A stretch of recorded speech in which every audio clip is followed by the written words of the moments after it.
To the Institute of Politics. We are so pleased to welcome Leah Greenberg here tonight, and I will not make that formal introduction, but I mentioned to her before, she sort of captured a zeitgeist here, and a lot of interest in Indivisible and how it came about and where it's going from here. And Professor Hanson, we're happy to have you as well to lead that discussion. I won't introduce you either. So I do have a few housekeeping matters on upcoming events. On Tuesday, October 10th, the chairwoman of the Republican National Committee, Ronna Romney McDaniel, will talk about the future of the GOP with IOP fellow Karen Tumulty from the Washington Post. On Thursday, October 12th, Senator Michael Bennet will be here to discuss ways Congress can repair its reputation. This may have to be a long session. And what bipartisanship looks like in 2017. And on Monday, October 16th, Congresswoman Rosa DeLauro is here to talk about her new book, The Least Among Us, Waging the Battle for the Vulnerable. And again, I'm going to introduce in 1 second Andrew Mamo to make the formal introduction. I just want to say one thing about this topic, and it's sort of fundamental to the mission of the Institute of Politics. Justice Brandeis once said that the highest office in a democracy is the office of citizen. And that seems more important today than ever.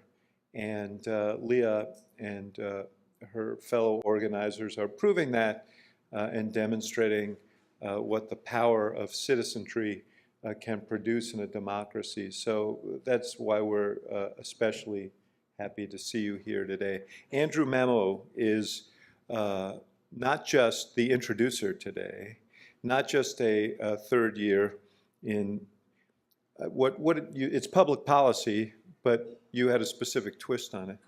American institutions. And American institutions, not just a native of my own home state of New York, but also he's the junior chair of our very, very fine student advisory board, and as such helps guide us. So we're very grateful for him. And now I will introduce him to make the formal introduction of our guest tonight. Andrew.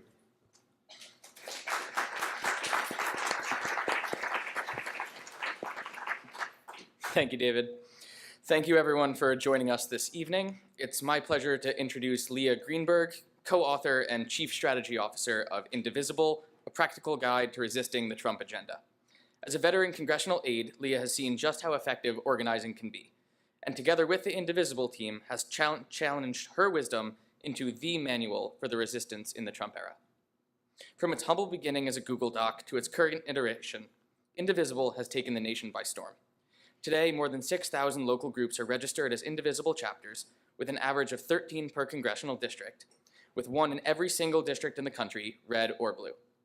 Named number 2 on Politico's list of 50 ideas blowing up American politics, and called the secret sauce of the anti-Trump agenda by Rachel Maddow, Leah has led Indivisible to its current role as a national force in democratic organizing. Since Donald Trump's election, stories of everyday individuals from special education teachers in Arkansas to retired public school administrators in North Dakota who read Indivisible's guide, started their own local chapters, and made their voices heard, continue to flood the news. With Indivisible's guide as their playbook, millions of Americans have fought for what they believe in, forcing Congress to save the Affordable Care Act, hold real town halls, and stay accountable for their votes. Moderating today's discussion will be Dr. John Mark Hanson, a scholar of American politics, grassroots organizing, and congressional representation, and a distinguished service professor of political science at the University of Chicago. Please join me in welcoming our guests.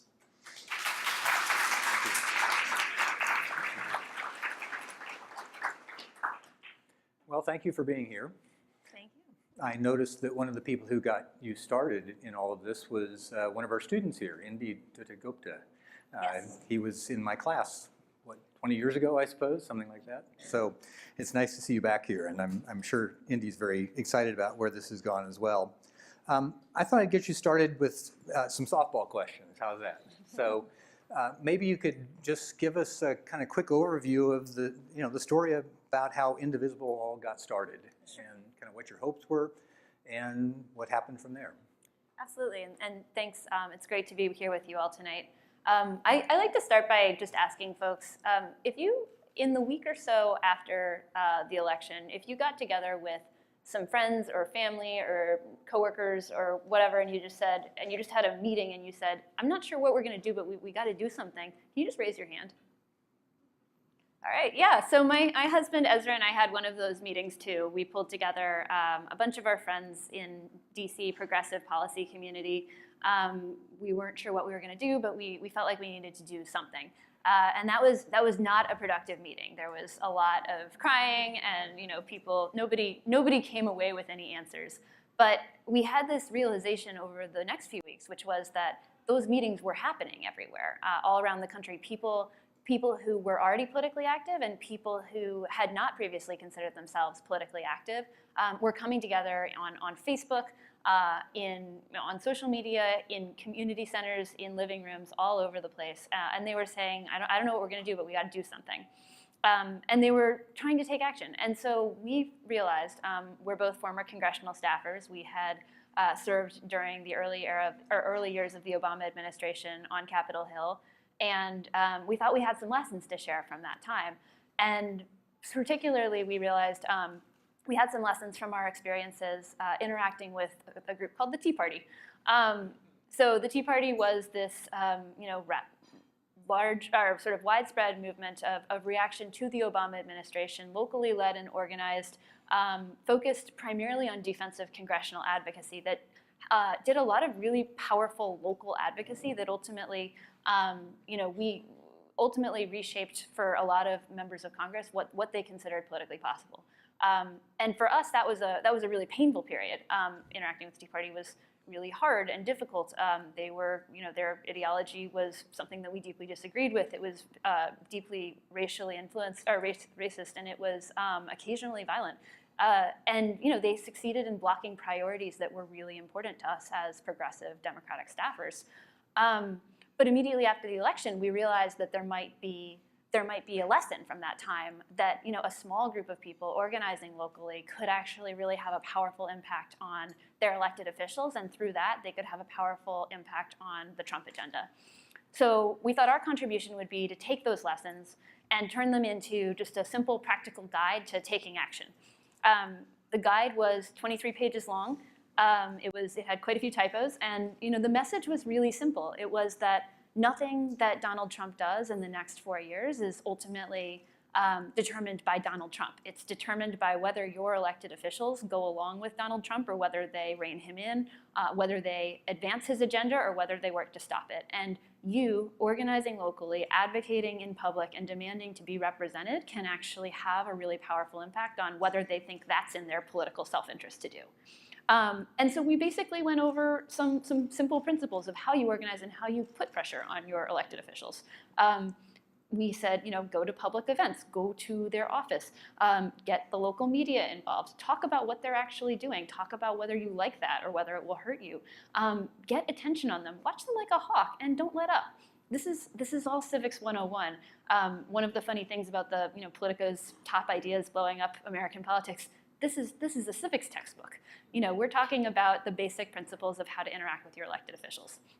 So we said all that, and we also said something else. We said, this is a moment when issues across the progressive spectrum are going to be under attack. Regardless of whether you're called to politics because you care about the environment or because you care about healthcare or because you care about immigration rights, we are all going to have to stand up for each other, and we're all going to have to fight back together. There's a strategic logic and there's a moral logic to all standing together, because when we're talking about legislative movement, you have more leverage when you're fighting what's happening now, and every defeat leads to more defeats. Every victory tends to lead to more victories. So we'll be in a stronger position as a movement if we're able to stall the cabinet nominees. We'll be in a stronger position as a movement if we're able to win on the budget. We'll certainly be in a stronger position as a movement if we're able to stall and delay the repeal of the Affordable Care Act. Because in November of 2016, nobody thought that we'd actually be able to stop the Affordable Care Act's repeal. So we put all that together. into our 23-page Google Doc. We put it online. We got it out before Christmas because we wanted our friends to have read it, and when they went home to see their families and somebody said, hey, what can I do? They would be able to send them to this guide. And we thought that in 6 months, somebody would email us and they would say, hey, I used your guide and it worked. And we would be like so excited. That would have been success. And within a couple of hours of putting the guide online, we realized that something much bigger was happening. We were getting emails from all around the country from people who were saying, well, first what they were saying was there are typos in your guide. There was a typo. There was a typo in the first sentence, so that was quite reasonable. But then they were also saying, hey, I'm going to be using your guide to organize. How do I find people in my community who are going to do this with me? Or how do I find a group in my community that's already doing this? And so we made a decision that launched a lot of things afterwards, which was we built a website. We put together a map and a platform, and we said, hey, if you're going to be using the guide, register your group here. You can be anyone from, you can be an established organization. You can be like a book club that's decided to get political. You can be just a group of folks who came together and have decided that you're going to do something. Whatever you are, just register here, say that you're going to be resisting the Trump agenda, and say that you're going to be upholding progressive values as you do it, and let other people find you so that they can work together with you. And we expected to get, based on our emailing, we expected to get maybe 100 groups. As we heard earlier, there are now about 6,000 groups that have registered, and that's a minimum of 2 and an average of 13 in every single congressional district in the country. And that's really also goes to the strength of the geographic spread, that this wasn't just a blue state phenomenon or a blue city phenomenon or a city phenomenon. It was spread across the entire country, that this was a really nationwide movement. At that point, having started to have these groups register, we found that they had follow-up questions. People were reaching out to us and they were saying, hey, what do I do if I'm in a blue state and I've got really great senators? What do I do if my member of Congress is hiding from me? What's happening on the Hill right now and what should I be focusing on? How do I run a meeting? How do I develop a leadership team for my group? All of the questions that come up when people get together in a room and they start organizing and they run into the next set of problems. And we started pulling together, first friends and colleagues and other volunteers, and then ultimately, over the course of this year, a staff, to start answering those questions, to help serve as this help desk to this movement, and to start building out the kind of organizing team and infrastructure that could actually provide people support as they were leading this movement nationwide on their home turf. And I'll break there for. Well, good, thank you. I'm interested in sort of where you were heading with this last point, because you didn't set out to become an organization, but you're now an organization. So could you tell me a bit about that, or could you tell us a bit about that transition? Of course, it takes money, and it takes other kinds of support to build a staff and to have a help desk and to have a website that can register groups and support those groups and so forth. So your front end was dealing with people who are interested in resisting the Trump agenda. Tell us about the other side, because clearly you were also having to seek resources for your organization. Sure. Well, so immediately, after the guide went live, we pulled together first our friends and then more people. The first meeting that we had was 20 people all sort of clustered throughout our house, and it was pretty informal. We were, I remember asking, does anyone know how to work Twitter? And somebody was like, I have a Twitter account. And I was like, great, okay, you run social media for us now. So it was that level of coordination. But we had the benefit that lots of people had at the beginning of the year. We had a huge number of very talented people who were desperate to do something. And so we were able to build pretty quickly a volunteer corps of about 150 people who were working between 20 to 40 hours each, some of them pulling suspiciously long lunch breaks and ducking out early and staying up very late to do that, and build out sort of a decentralized structure that allowed a large number of volunteers to engage on each of the core things that we were trying to do. Now, we realized pretty quickly that that was not going to be sustainable, nor was it legally advisable, and so we formed an organization. In mid-January, we registered as a C4 and then a C3. And announced to folks that we were forming an organization and started accepting funds online. And so our first and still our largest source of money is our small dollar donor base. We were really lucky that we were generously supported by the folks who had already picked up the guide and started organizing, and that has been really sort of core to us because it's about strategic independence and it's about maintaining sort of that relationship where we're providing a value to the field. Now, the actual transition to an organization took a long time. From the moment when we decided to become an organization in January to the moment when we first had a staffer was about 3 months, and then I would say that the time at which we had the positions that we'd originally imagined having filled was probably June. And in the meantime, we had a lot of volunteers hanging on for dear life. And I think it was an interesting experience. I think we've talked about it as building the plane as we fly it, and also simultaneously like building the plane and like moving some of the parts around as we built the plane and flew it. I've repressed a lot of those memories at this point, but you can imagine all of the questions that come up during that process. Mm-hmm. So there are other groups certainly that were trying to mobilize the same kind of opposition to Trump's agenda. Some of them were on specific issues, so on immigration or on healthcare or what have you. Others of them are kind of consistent allies with the Democratic Party through time, the labor movement. And some were the party organizations. So tell us a bit about how you negotiated those relationships, because that's oftentimes a point where people have their own agendas. They're not quite sure they want to let you in. They're not quite sure they want their donors to be supporting you. Tell us a bit about how you manage those organizations. Sure. I think a really core piece of what's been helpful for us is deciding not just what we're going to do, but what we're not going to do.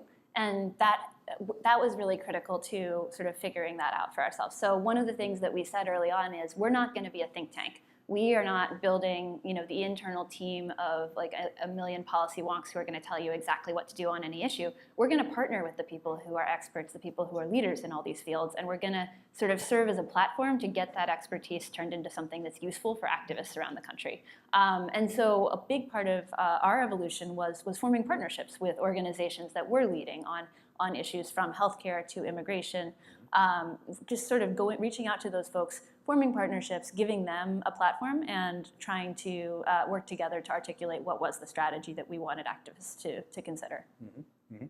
So if you had to sort of name your biggest success so far, what would it be? I think that the thing about activism is that you'll never be able to say we personally did a thing. You will be able to say we were part of an extraordinary movement that ranged from the groups here tonight to people all over the country to groups like National Adapt and Planned Parenthood, and just everyone in between in taking down the #1 priority of a unified conservative government, the thing that had been a campaign promise for 7 years. Not once, but over and over and over again, basically preventing the repeal of the Affordable Care Act. And I think that was sort of a central thing that we set ourselves to at the very beginning. And I think the first conversations in January when we started to say, hey, I think we might actually be able to stop this from happening, to last week when it'll never be entirely safe until there's a Democratic Congress, but the expiration of the reconciliation instructions does mean that we are significantly safer than we were before. I think that being part of the movement of nationwide resistance that turned the campaign promise into something that was actually a painful political liability and a drawn-out, politically toxic battle that ultimately collapsed under its own weight is central to it. It's what we started out to do, and it's what we're proud to have been a part of accomplishing. So when that began, there was a sense that there were people and organizations that should be opposed to ACA repeal that were holding back for various reasons. By the end, of course, the American Medical Association, American Hospital Association, the insurers, the American Association of Retired Persons, the patients' advocates, local hospitals, there was all kinds of mobilized opposition to the repeal. Could you tell us a bit about how having people in the districts might have helped to put some spine into them? So I think that what was critical was, there are sort of two pieces of the strategy, right? One is about mobilizing locally and affecting the individual decisions of your elected officials. The other is about the broader political narrative and generating the kind of heat and opposition that turns this from, a partisan thing to a wildly unpopular thing that's, universally reviled. And that creates the space for a broader coalition of people to oppose a bill like this. So, our strategy was always that you had divisions within the Republican Party and about what the optimal way to go was. Pretty significant divisions, in fact. And if you were able to make the bill sufficiently politically unpopular, you would actually essentially get to a place where it was not really worth anyone's time to actually resolve those divisions. And the people who were the most far to the right would conclude that no bill was preferable to the level of compromise they'd have to get to. The people who were on the middle, or not on the left, but the people who identify traditionally as moderate Republicans would conclude that it was in their political interest ultimately to oppose it, and you just wouldn't be able to resolve those contradictions. And that was core to the original House the first failure in the House. It was core to some of the times when the bill went down over the course of the summer. And I think every time it failed, there was a slightly different configuration of Republican senators who were opposing it. But the idea was, make the entire thing so unpopular that there's a quiet constituency of people who concluded it's not worth their time to pass it. So you've organized your activities, you sort of modeled your activities on the activities of the Tea Party in 2010 and afterwards. And I'm interested in exploring some of the things that came out of the Tea Party and sort of seeing how you thought about them. It seems to me Indivisible isn't exactly the same as the Tea Party. And in particular, there was a kind of organizational infrastructure, I think, underneath the Tea Party, like Freedom Works, Dick Armey's organization, or Americans for Prosperity, the Koch organization, that were sort of out there and deployed pretty quickly behind this movement. But I guess I'm interested in a couple of things. One is the relationship that your organization has with the Democratic Party, both the National Party and the state parties, in comparison to the way the Tea Party dealt with the Republican Party.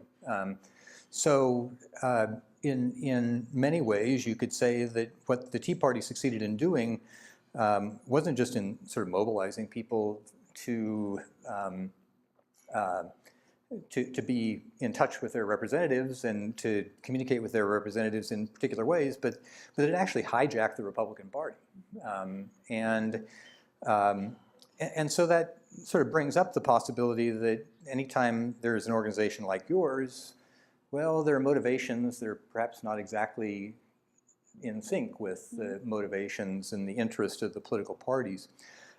So I'm interested in kind of what your views were starting out in terms of how you wanted to relate to the Democratic Party. And I'm interested in the way you might have worked out any tensions that were between this kind of grassroots mobilization and the interests of the political party. Absolutely. Well, we pretty explicitly intended this to be an independent movement that would pressure both Democrats and Republicans. And we came to this as progressives, and our feeling was that a Democratic Party is much stronger when it has a vibrant, independent, progressive movement holding it accountable and forcing it to stand up for its values.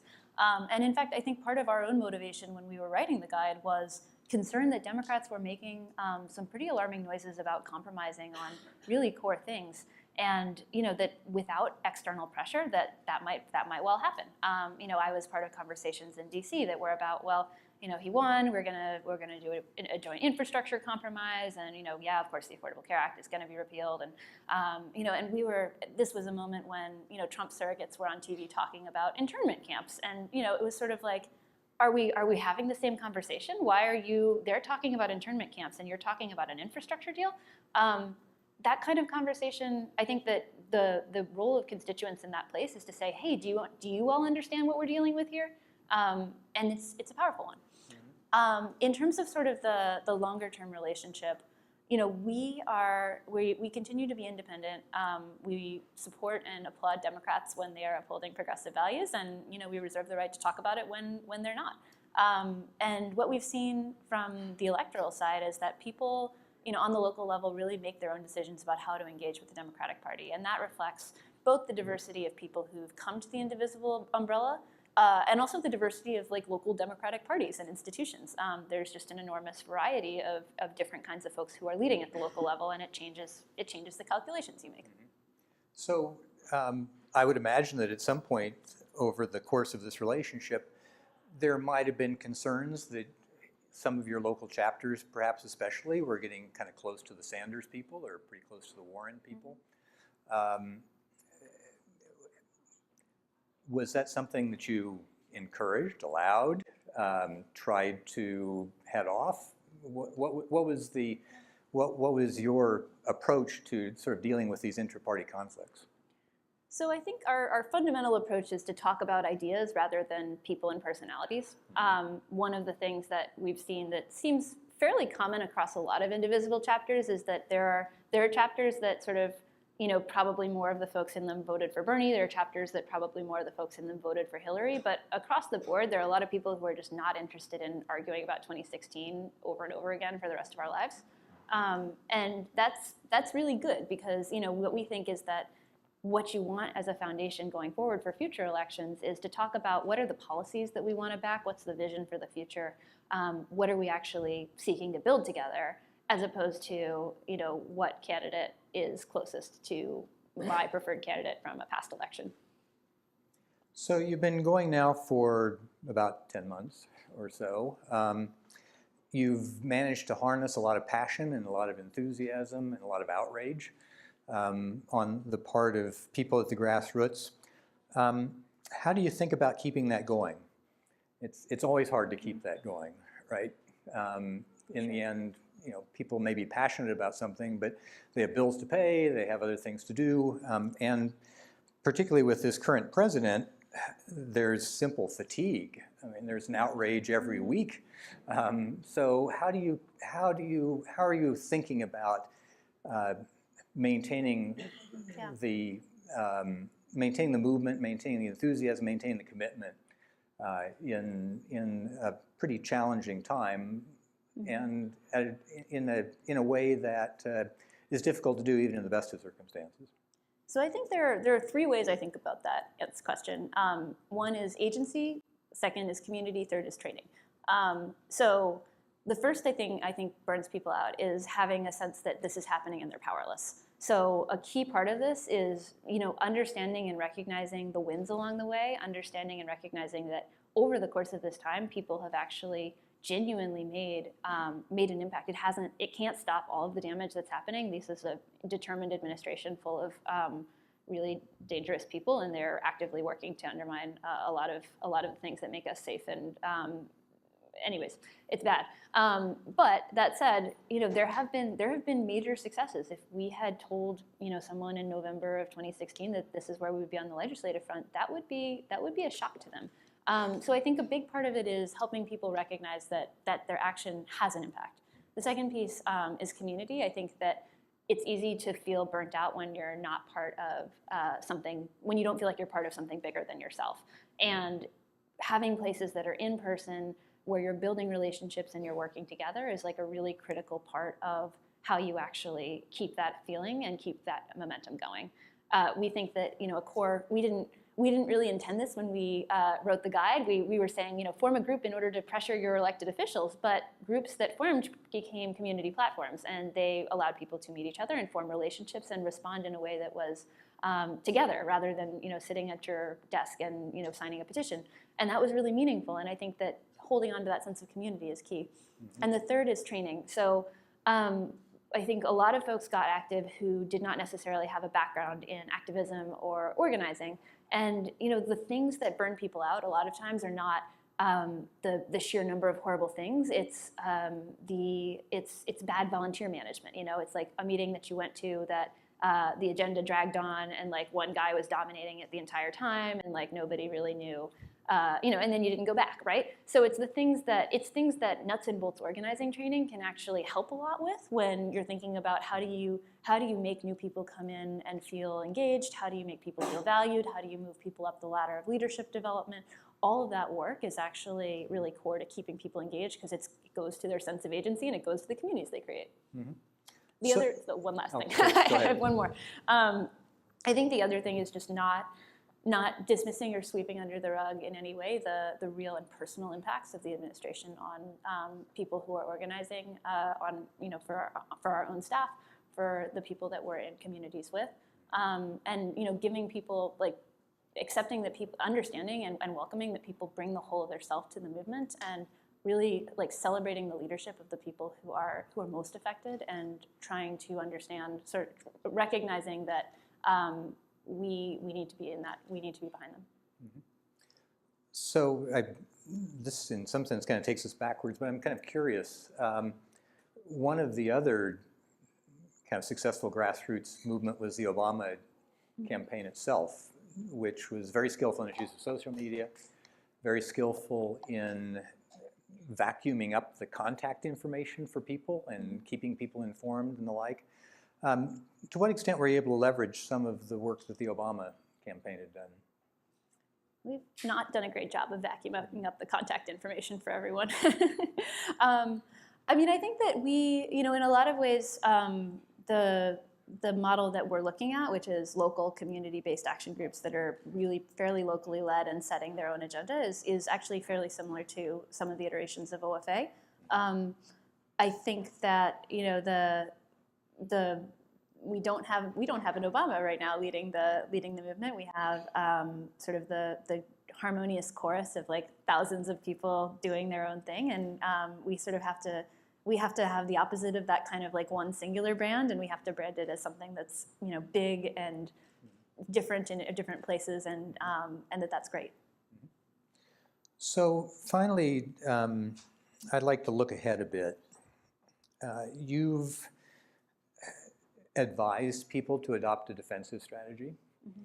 So basically the agenda is not to try to get things passed, but rather to try to prevent parts of the Trump administration's programs from being enacted. So it's very much in a defensive posture. That makes a lot of sense in the current environment. Developing a positive program is difficult, it's divisive, it's complicated, and moreover, the Democratic Party is not going to be setting the agenda over these couple of years anyway. So that makes perfect sense. But we're just a little over a year out from the 2018 midterms, and eventually there will be the 2020 presidential campaign. And so at some point, the organization, or at least Democrats, are going to need to turn from defense to offense, and are going to need to turn from giving people an outlet for their expression and an outlet for their activism to thinking about how do we persuade people who aren't with us already that they ought to support Democrats rather than support Republicans in 2018 or 2020. So can you tell me a little bit about how you're thinking about that pivot? Sure. I'll start by saying, when we wrote the guide, there are a number of things that we probably would have framed slightly differently if we'd had any idea how much exposure it would get so quickly.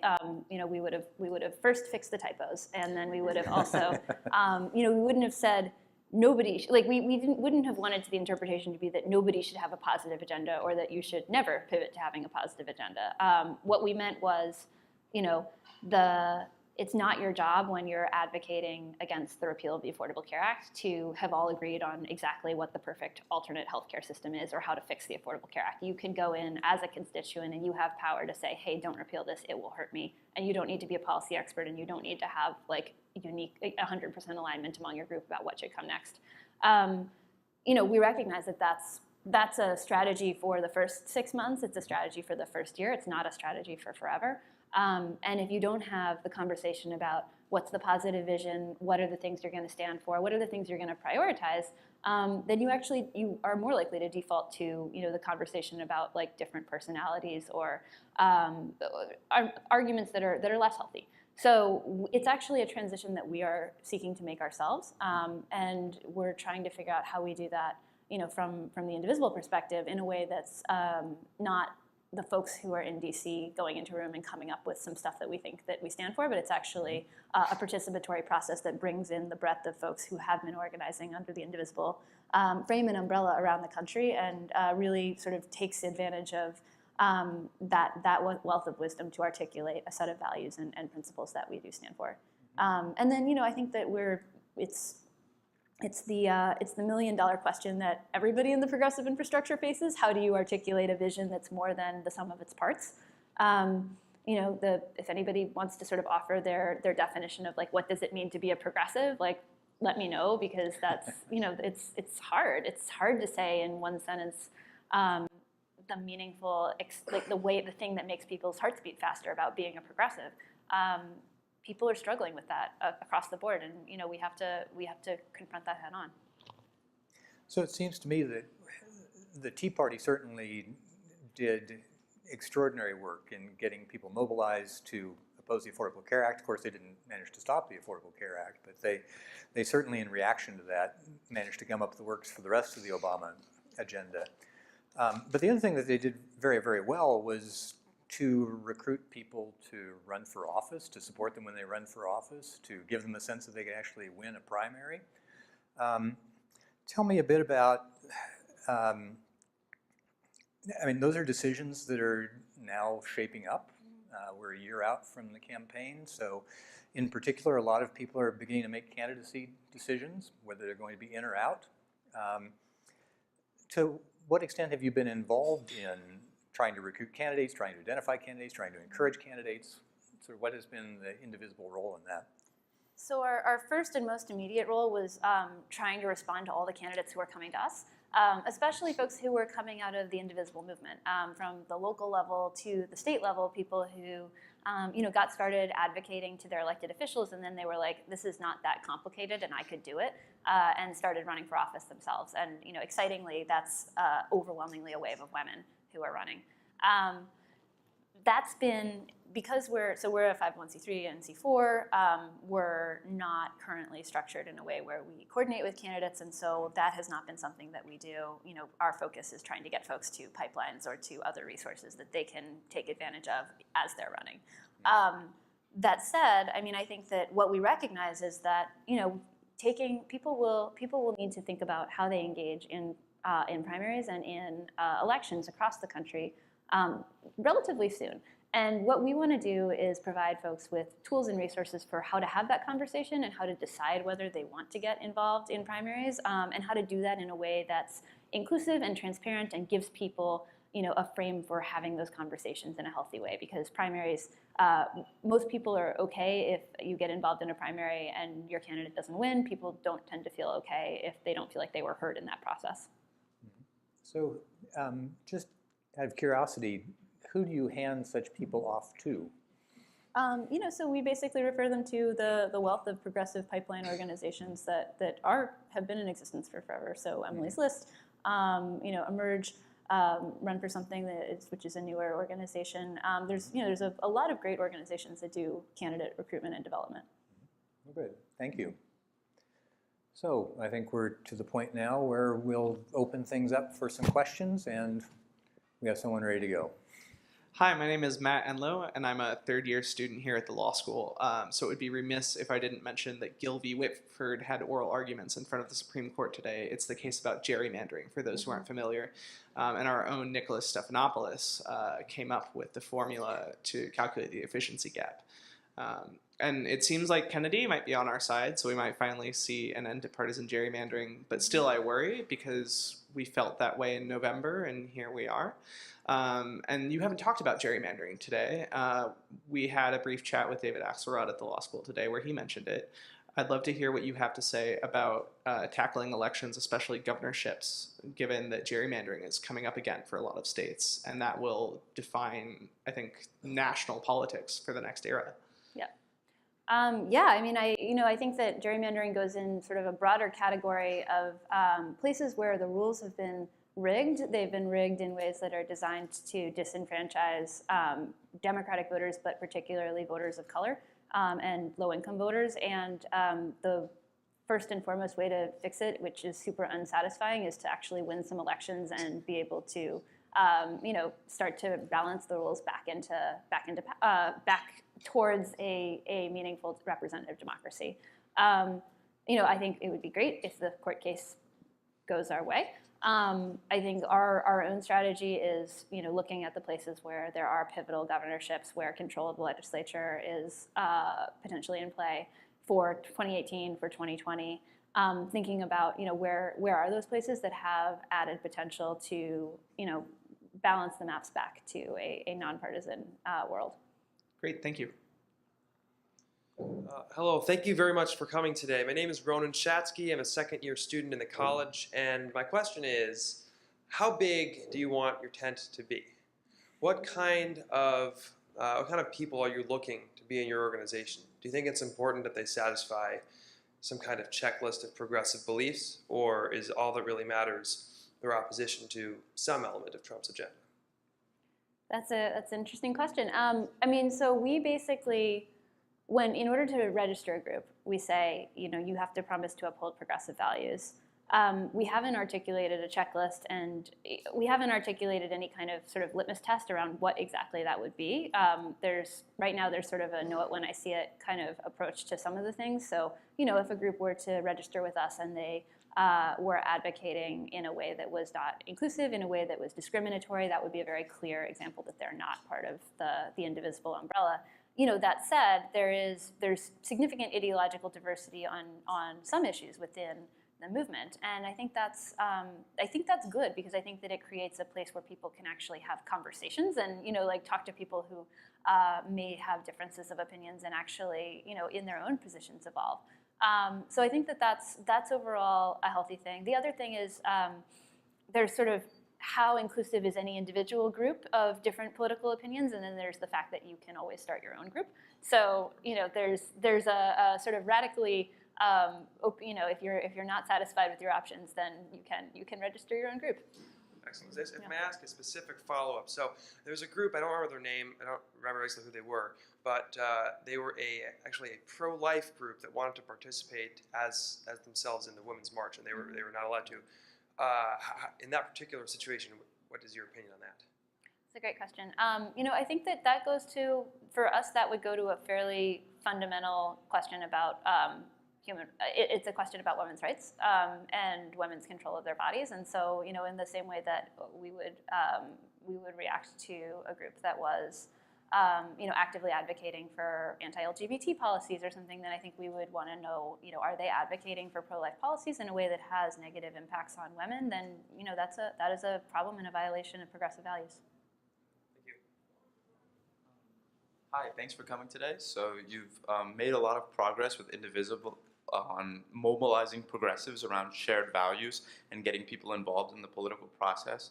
But another sort of strategy towards advancements of one's political values is also sort of speaking to and appealing to people who may have different beliefs. Mm-hmm. And I was wondering that if in today's polarized political climate, whether you think that that's a hopeless endeavor or not, and what do you think works in those cases for when progressives speak to people who are different from them or have beliefs that are different from them? It's also $1 million question, right? What does work in building those bridges or reaching out? I don't think it's a hopeless endeavor. I do think that in a moment where there's just a full assault on a lot of people across this country, the priority really has to be standing with the folks who are most in danger and most threatened by the administration. And so that's sort of where we focused our own energy, and to the extent that that doesn't necessarily make us more likely to be able to bridge across the aisle, then that's a decision that we've made. I think that more generally, there are people who are doing some really interesting work on stuff like deep canvassing, where you do really in-depth organizing and conversations about values with other voters and try to understand sort of where they're coming from and talk about specific issues in a way that attempts to hook into that value system. There is interesting work going on this front that, and I know that some Indivisible groups have been really actively involved in that themselves. Our own sort of orientation is, we're centrally about congressional advocacy, and so we're primarily focused on getting the folks who might agree with us to call their representatives. As a quick follow-up, so as a result of structural advantages through the Electoral College, through gerrymandering, through the nature of the Senate, do you think it's possible for Democrats to win without appealing to people who may not have voted for Hillary Clinton? Yeah, I mean, I think we'll start with the fact that, she did win 3 million more votes. Yeah. So Right. the- And that could happen again, right. right? Where we win the popular vote by a large margin, Right. but lose the election, right? But I think there's a couple of things. One, I think there's, nobody here really wants to have like a long conversation about what happened in 2016, but there's a whole set of factors about how that election happened that I think are unlikely to be replicated in terms of sort of decisions that were made by both campaigns. Realistically, the actual, the fact that basically nobody in the media really took seriously the prospect that Donald Trump could actually get elected until basically it happened. That won't happen again. And I think that what we've seen is that there's a powerful set of folks who haven't necessarily always seen themselves as political, who are activating now in ways that will actually have a real impact for the electoral strength of the progressive movement going forward. Thanks. Hi, my name is Lindsay Rosenthal. I'm not a student, but I came just of my own accord. I wanted to ask you a specific question about the way you're framing the civic engagement you're looking for. I know that as taking on your question about being sort of a defensive engagement, beyond that, there will need to be times, I think, where it's not so much offense and defense, but being reactive versus proactive. And it seems that the entirety of, not the entirety, a lot of what we're doing is solely reactive. And the things that are proactive that we've tried to work on as those of us who are engaged in the civic process, maybe gets less attention because or less engagement because they just don't seem as pressing. For example, climate change, where you have a somewhat longer term, there's not a finite resolution to the problem. Or, for example, as has come up again this week, really sadly, gun violence. So how do you use the framework you have to, you may not be able to change minds of Republicans, in a offensive way, but perhaps to proactively work towards a goal. For example, on those bigger issues that don't have the time consideration that some of these other ones have. So I would say that when we talk about sort of what's offensive versus defensive, it's not necessarily the time consideration so much as what's going to be on the agenda in a way that you have leverage versus what's not going to be put on the agenda because whoever's writing the agenda is not interested in putting it there. And so that's been our guiding focus for when we're focusing on Congress is you have the most leverage if you're calling about the thing that's happening right now. And so that's not, the problem, there may well be a Republican assault on the climate that moves through Congress. There are already Republican efforts to weaken existing gun control protections. And those moments are ones when you can engage from a defensive perspective and you do have that leverage and opportunity. The other thing that I think is really critical is, the federal government, we think of the federal government as like super powerful, but it's actually like the intersection of like the local and state and city governments and federal government that like shape people's lives in really meaningful ways. And so the place for a lot of the kinds of activism where really dangerous things are happening at the federal level that we don't have the agenda setting power to address is states and cities. And so thinking about how you do really innovative and activism that keeps these things on the agenda and pushes them forward in places where you actually have the power to make progress on them, I think is really critical. Okay, let me just clarify and then I'll sit down. Oh. I'll give an example of pushing Congress towards setting up an independent commission on Russia. That's a proactive goal that just doesn't seem to have quite the same amount of pressure that's been put on for when a bill is coming up that we're really scared of the effects. So I guess to clarify, is there anything that we can do when it is on the federal level to sort of or in your experience to have that proactive movement towards something? Well, I think there's a big role for people in raising things that should happen, and having that be part of the public sphere. I think that when we define our role as sort of like, what are we going to tell people to call their members of Congress on today, that's not the only part of an agenda-setting power, right? So we've seen really innovative efforts to raise the profile of single-payer healthcare, for example. We've seen a pretty significant pressure by a lot of folks to elevate the Russia. The whole basket of issues around Russia, with the recognition that the Republican, it's going to take a lot more for the Republican-controlled administration to actually set up a real independent commission to do the kinds of things that would actually constitute real kind of cracking down on that issue. So I think that there's also for me a question about sort of what is the ecosystem that you're operating in, and how are you complementing the different efforts of other people who are putting those things on the agenda. Thank you. Hey there, my name is Josh Fox. I'm one of the leaders of Indivisible Chicago, and helped start the group that's here in Hyde Park called Indivisible South Side. There's a lot of us in the room, just a little recruitment if you're interested, come talk to us. A lot of us have these blue shirts on. My question is about your opening comment about how the guide is really Civics 101. And my experience, and I think talking to other people in the group, is that it actually wasn't Civics 101. It was kind of new information. I think that was part of the power and the juice of the guide in those first days.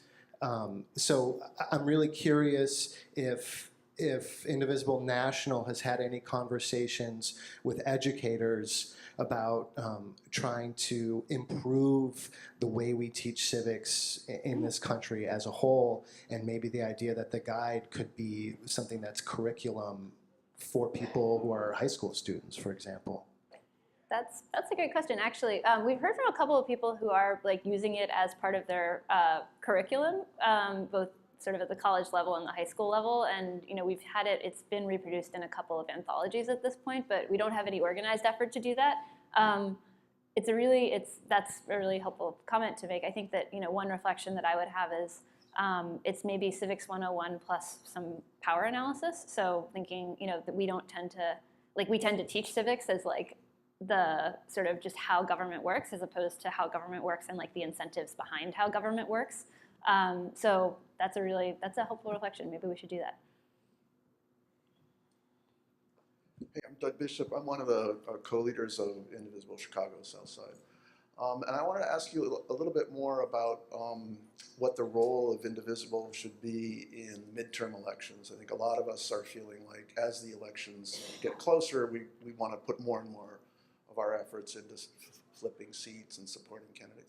But there's sort of a more difficult issue about the primaries and whether we should try to identify candidates in the primaries who are most aligned with the set of values that we share, and the sort of potential that doing that would have for dividing our membership up before what is your thinking about that particular question? It's a great and super complicated question. I mean, I think there's sort of a good rule of thumb that I've been using for talking to folks about, well, there are two things. One is deciding whether to get involved in a primary is itself a decision, right? It's a decision to say we should be we care about the outcome, and or deciding not to get involved is a primary decision. It's a decision to cede the ground to the folks who are going to get involved. That said, not every group is conceived in a way where that makes sense for them. And in fact, many groups are not conceived in a way where that makes sense for them. Many groups don't necessarily want to get involved. The rule of thumb that I've been using is sort of, do you have an organization, do you have a constituency of folks who are really excited to actually work on behalf of any candidate in a primary? Because ultimately getting involved in a primary is only about the strength of like what you bring to bear in doing so. And so if you don't have, like, what Indivisible groups tend to have is motivated people who are really eager to go to work and do something.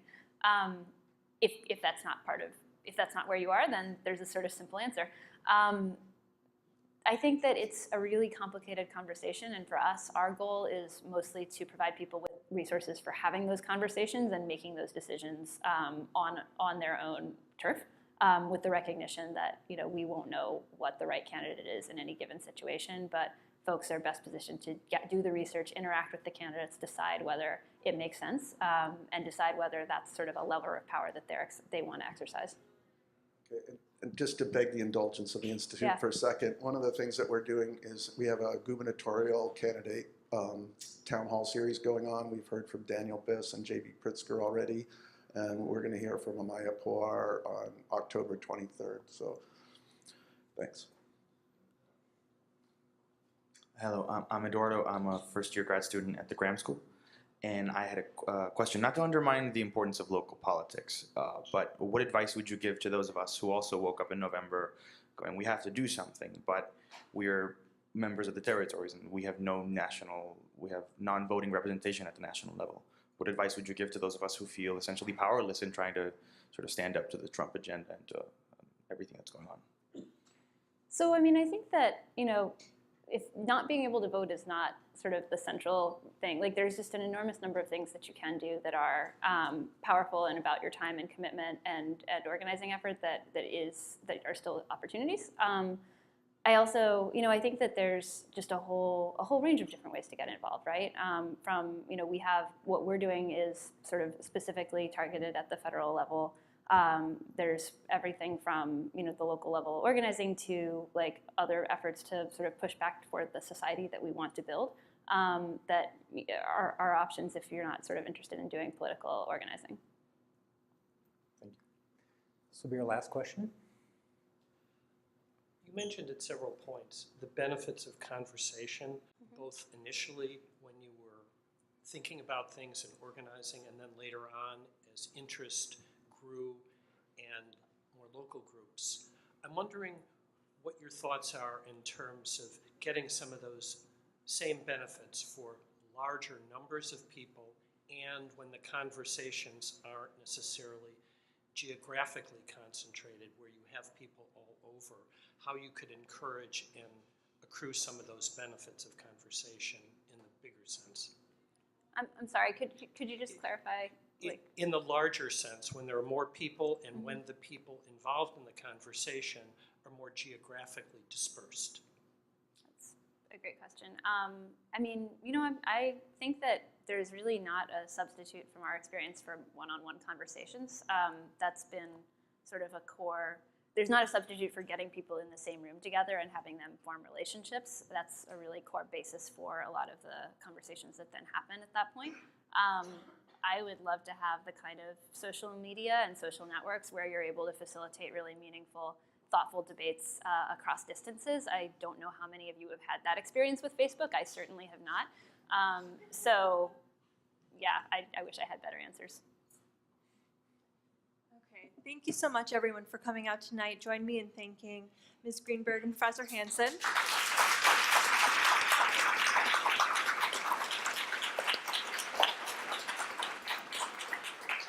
And if you're interested in any of the programs that Mr. Axelrod mentioned earlier, just go to our website, politics.uchicago.edu. Thank you so much.